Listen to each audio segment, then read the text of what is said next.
अजितदादांना समर्पित 27वा वर्धापन दिन राष्ट्रवादी काँग्रेसचा या व्यासपीठावर चौकडीने जे काही एकमेकांना टोमणे मारले, खेळ मांडला, त्याचा संताप सुनेत्राताई पवार यांना आला नसता तरच नवल. त्यांनी जाहीरपणे थेट कुणाचं नाव जरी घेतलेलं नसलं तरी आतापर्यंत सगळ्यांना समजावून घेतलेलं आहे. आणि विनाकारण हस्तक्षेप जर होत असेल पक्षाच्या कामामध्ये आणि त्याचा परिणाम कार्यकर्त्यांच्या मानसिकतेवर जर होणार असेल तर खपवून घेतलं जाणार नाही, अशा प्रकारचा इशारा सुनेत्राताईंनी दिलेला आहे. आता तटकरे भुजबळांना म्हणाले की तुम्ही कबड्डीपटू आहात, खोलवर शिरता. भुजबळ तटकरेंना म्हणाले की तुम्ही आता राजकारणाचा खेळ करू नका. धनंजय मुंडे म्हणाले की मी 12वा खेळाडू आहे. प्रफुल्ल पटेल म्हटले की तुम्ही काळजी करू नका, योग्य वेळ येताच त्याचं बघू. म्हणजे आपापली पद काय आहेत आणि आपल्याला काय मिळालं पाहिजे, आपण पक्षासाठी जे काही खस्ता खाल्लेल्या आहेत त्याच्या मोबदल्यामध्ये, याचा सरळ सरळ हिशोब मनामध्ये ठेवूनच ही सगळी भाषणं झाली. आणि कार्यकर्त्यांनी मात्र अजितदादांचं स्मरण करत योग्य तिथे त्यांना योग्य त्या प्रकारे प्रतिसाद दिला. आणि सुनेत्राताई पवार यांचा इशारा आणि पार्थ पवार यांचं बोलकं मौन आणि त्यांची एकूण देहबोली काय सांगून गेलेली आहे, याविषयी आपण थेट विश्लेषण करतोय. नमस्कार, जय महाराष्ट्र. मी डॉक्टर अनिल फळे. माझी आपल्याला विनंती की चॅनल सबस्क्राईब करावं, सबस्क्राईबचं बटन दाबावं आणि आपली प्रतिक्रिया बिनधास्तपणे नोंदवावी.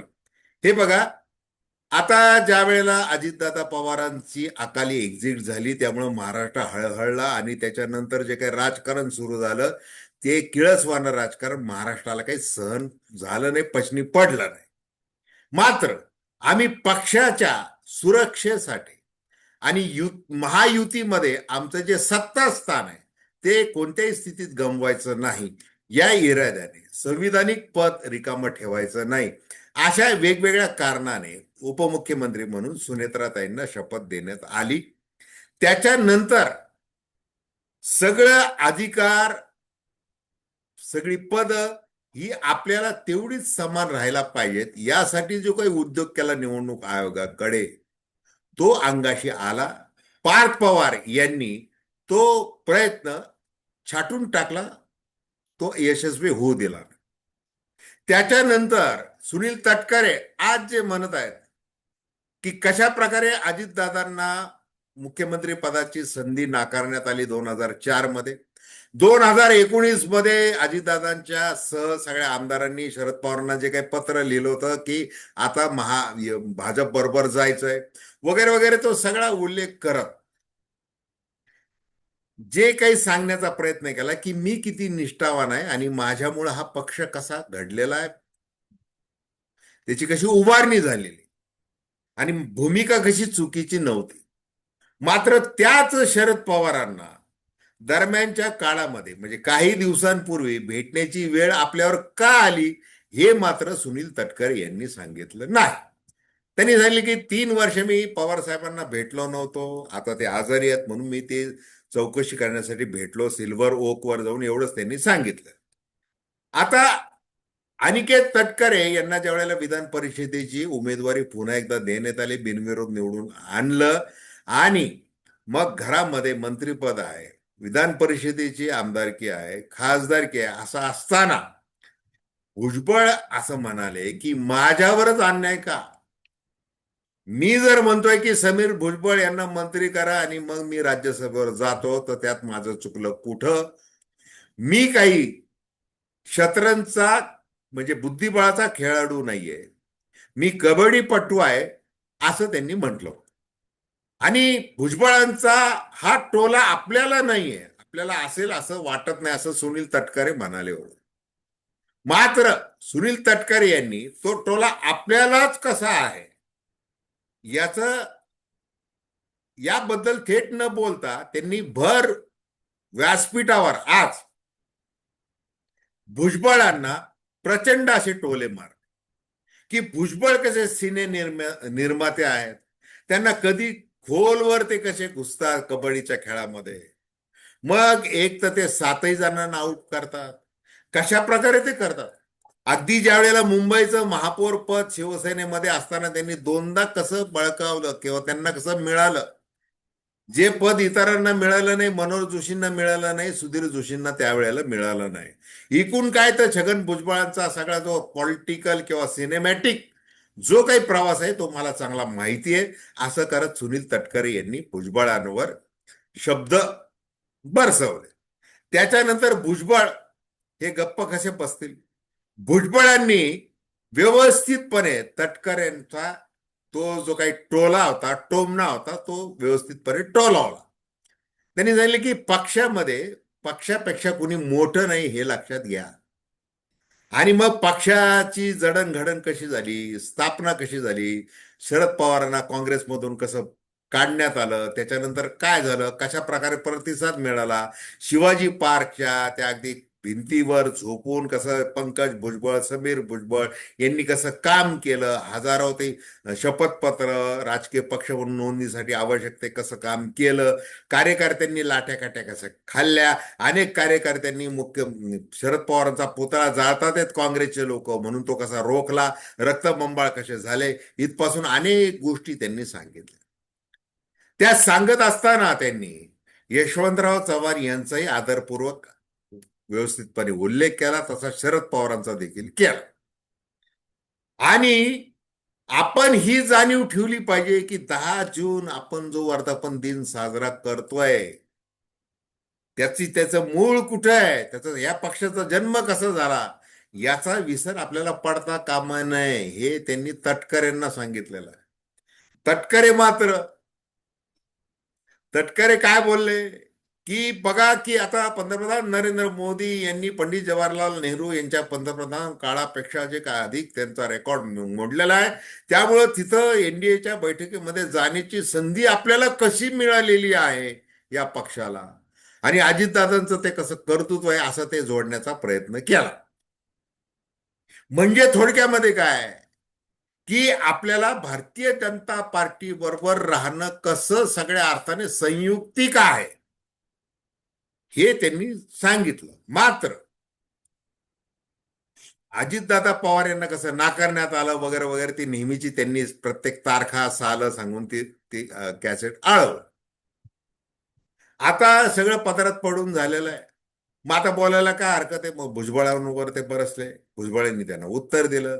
आता मग धनंजय मुंडे त्यांनी त्यांच्या खास शैलीमध्ये निवेदक काय म्हणते, सूरज चव्हाण यांनी कशी कमी वेळ दिलेली आहे, आता कमी वेळात कसे जास्त रन काढायचे, क्रिकेटची भाषा त्यांनी काढली. ज्याने वर्ल्ड कप जिंकून दिला त्या सूर्यकुमार यादवला टीम मधून कसं बाहेर अलगद बाजूला काढलं गेलेलं आहे. वैभव सूर्यवंशी 15 वर्षाचा खेळाडू कसा विक्रमी खेळी खेळतोय, तडफदार खेळतोय वगैरे वगैरे, आणि मी तर कसा 12वा खेळाडू आहे हे मला माहिती आहे. आणि मग इकडे व्यासपीठावर जसा विचार केला जातोय, तर समोर जे कार्यकर्ते बसलेले आहेत त्यांचा विचार कुणी करायचा, आणि म्हणून मी कार्यकर्त्यांनो मी तुमचा विचार करतोय असं धनंजय मुंडे यांनी सांगितलं.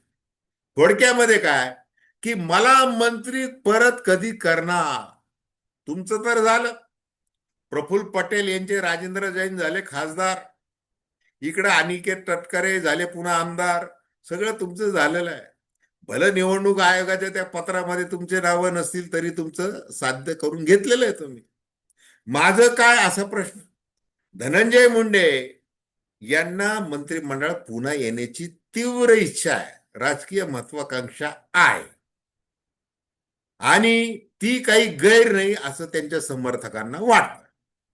आता कॉन्स्टिट्युशनल मॉरॅलिटी किंवा राजकीय नैतिकता वगैरे वगैरे असे शब्द वापरण्याच्या फंदात हल्लीचे राजकारणी पडत नाही, हे काही वेगळं सांगायची गरज नाही. मग प्रफुल्ल पटेल यांनी त्यांनी लगेच कार्यकारी अध्यक्ष, त्यांचा उल्लेख वारंवार होत होता बघा, कार्यकारी अध्यक्ष प्रफुल्ल पटेल, प्रदेशाचे अध्यक्ष सुनील तटकरे, हे वारंवार मुद्दामून सांगितलं जात होतं सुरेश चव्हाण यांच्याकडून.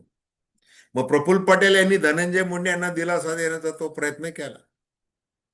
मग तुम्ही ज्या वेळेला समर्पण, संघर्ष आणि संकल्प असं घेऊन बोलताय राष्ट्रवादीच्या वर्धापन दिनाच्या निमित्ताने, आणि अजितदादा पवार यांचं स्मरण करत महाराष्ट्र पक्षाची जी काही विचारधारा, ती त्याचा विचार मांडण्याचे कष्ट यापैकी कुणी घेतले? ते छगन भुजबळ यांनी घेतले. की राजकीय हा पक्ष नाही, एक सामाजिक संस्था आहे. म्हणजे ज्या वेळेला राष्ट्रवादी काँग्रेसची स्थापना होत होती त्यावेळेला काँग्रेसच्या नेत्यांनी ऑफर दिली होती की तुमचं सीएम पदासाठी आम्ही नाव पुढे पुढे आणत राहू, परंतु मी ते कसं नाकारलं हे छगन भुजबळांनी सांगितलं. सुनील तटकरेंना काय इंटरेस्ट होता की आपण कसे एनडीएच्या बाजूच्या आहोत, कसं आपला निर्णय बरोबर होता ते सांगणं, त्याच्यामध्ये जास्त रस होता. आणि भुजबळांना टोला मारायचा होता की तुम्ही नाराज कशाला होता, तुम्हाला भरपूर काही दिलेलं वगैरे, असं त्यांना ते ध्वनित करायचं होतं. ते तिथं झालं ते. आणि मग या सगळ्या पार्श्वभूमीवर आता सुनेत्राताई पवार नेमकं बोलणार काय? अर्थात त्या काही स्पॉन्टेनियसली तिथं बोललेलं नाहीत, आपल्याला असं बोलावं लागणार आहे. कारण की कार्यकर्ते असतील, आमदार असतील, बाकीचे लोक असतील, छोटे मोठे पदाधिकारी असतील, की त्यांना हे जे काही चौकटी राजकारण, विधान परिषद, राज्यसभा, निवडणूक आयोग आणि पक्ष निधीन, ठेकेदारीन, हे ते याच्यामुळे काय चाललेलं आहे राष्ट्रवादी काँग्रेसमध्ये, भारतीय जनता पार्टीचा कसा हा पक्ष मांडलिक झालेला आहे वगैरे वगैरे. पार्थ पवार हे कशा प्रकारे सूचना देत आहेत, छगन भुजबळ असतील यांच्यापासून त्या सगळ्या आमदारांना, इद्रिस नाईकवाडी यांना राजीनामा त्यांचा मागण्याचा प्रयत्न झाला वगैरे, ते सगळं जे आहे त्याच्यामुळे पक्षाची जी काही बदनामी झालेली आहे आणि काही प्रमाणात आपल्यालाही त्याच्यावर काही बोल लावले गेलेले आहेत, याची जाणीव सुनेत्राताई पवार यांना जर नसती तरच नवल होतं. त्यांनी ते बोलून दाखवलं वेगळ्या शब्दामध्ये की आता बस झालं, आता जे काही सगळं सहन केलेलं आहे सगळ्यांना समजून घेतलेलं आहे. जसा सुनील तटकरे यांनी जरी ते 16 फेब्रुवारीला निवडणूक आयोगाला पत्र दिलं होतं, तरी देखील त्यानंतर त्या रायगडला गेल्या, तिथं कार्यक्रम घेतला, स्तुती केली तटकरेंची वगैरे, ते सगळं तटकरेंनी यांची स्तुती केली, ते सगळं घडून आलं. हे सगळं त्यांनी सहन केलेलं आहे. मग एकीकडे पार्थलाही समजून सांगायचं आहे की सगळं आता हे आपल्या विरोधात किंवा पक्षाच्या विरोधात हे सगळे जाऊन स्वार्थ, आणि मग ते भाजपशी, मग ते सगळं, ते जरी त्यांचा याच्यावर वचक असला, म्हणजे त्यांचा रुतबा वाढवण्याचा त्यांचा प्रयत्न असला, तरी आपल्याला सहन हे करावं लागणार, की आपल्याला पक्ष चालवायचा आहे. आणि असाच सल्ला मुख्यमंत्री देवेंद्र फडणवीस यांनी दिला असावा, शरद पवारांनी दिला असावा, काहीतरी झालेलं आहे. आणि मग आता ह्या सगळ्या नेत्यांनी, हे जे विशेषतः जे 4 नेते, त्यांनी जरा सबुरीने वागावं, बोलावं, अशी अपेक्षा सुनेत्राताई पवार यांची आहे. मग आता त्यांनी हस्तक्षेप नको, म्हणजे मग बाहेरच्या कुणाचा हस्तक्षेप आहे का? शरद पवारांचा आहे का? देवेंद्र फडणवीस यांचा आहे का? कुणाचा आहे? आणि हे जे लोक त्या त्या वेळेला आपल्या सोयीची भूमिका घेतात, वर्षा बंगल्यावरही जातील, सिल्वर वॉकवर पण जातील, आणि स्वतःला जे पाहिजे ते पद घेतील, सगळं करतील, अधिकार घेतील, हे असं कसं चालेल? असा प्रश्न सुनेत्राताई पवार यांना या क्षणाला पडलेला आहे. मग याच्या पुढे आता आता तुम्हाला जे पाहिजे ते सगळं दिलेलं आहे. जसं त्यांनी भाषणामध्ये सांगितलं की अजितदादांनी प्रत्येकाला पद दिलेली आहेत, सगळे हट्ट पुरवलेले आहेत, प्रत्येकाचा हट्ट पुरवलेला आहे. जसं त्यांनी पुरवला होता तसा आता मी सुद्धा पुरवलेला आहे. त्याच्यामुळे याच्या पुढे आता जरा सबुरीने वागा, पक्षाचा विचार करा, हाच संदेश सुनेत्राताई पवार यांनी या चौकडीला दिलेला आहे. परंतु सत्ता, पद आणि स्वार्थ याच्या पलीकडे राजकारणाची भाषा करायचीच नाही, असं जर ठरवलेलं असेल, तर कोणतं व्यासपीठ आहे, कोणता दिवस आहे, कोणती थीम आहे, याचा काहीही विचार करायचा नसतो. हेच पुन्हा एकदा या चौकडीने दाखवून दिलेलं आहे, इतकंच. तर धन्यवाद.